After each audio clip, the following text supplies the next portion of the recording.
certain drug load didn't get to its destination.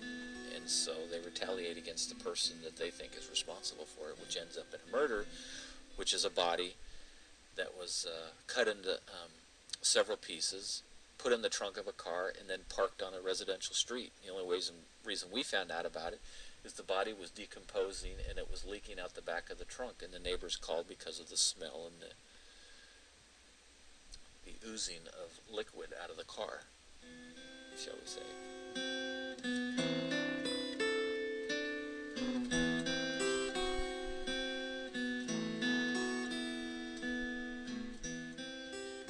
We're seeing violence in Mexico increasing to the levels that we used to see in Bogota, Colombia in the 70s, where they're using car bombs. They're now using explosive devices. I don't think what's not being reported are the missing.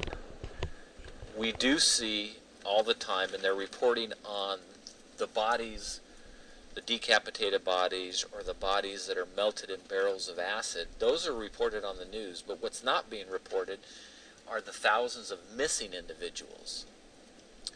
Recently there was a ranch in Mexico where about 70 individuals were found murdered, and they had been there a long time, just left to rot in the open sun.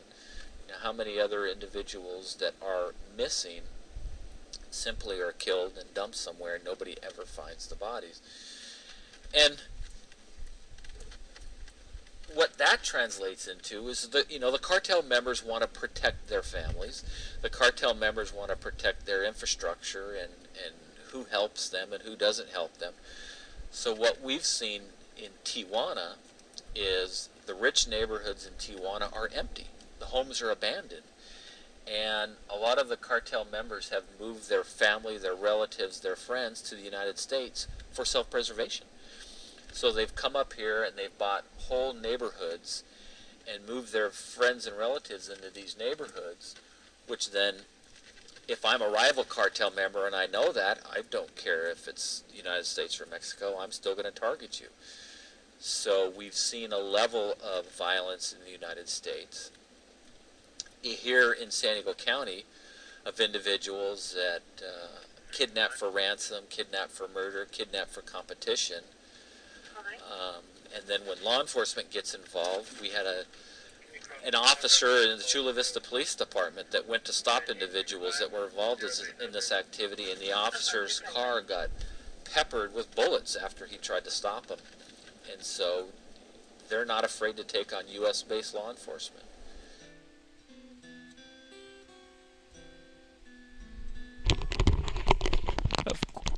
Of course they're not afraid. Why would they be afraid? They have all the guns and the money in the world.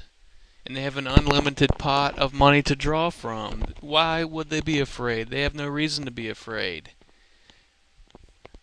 They have bombs and grenades and explosive devices. It's just unbelievable, the violence in Mexico. Well, guys, I hope you enjoyed the video. Check out my channel, Legalize Our Dream, on YouTube. And you guys stay safe.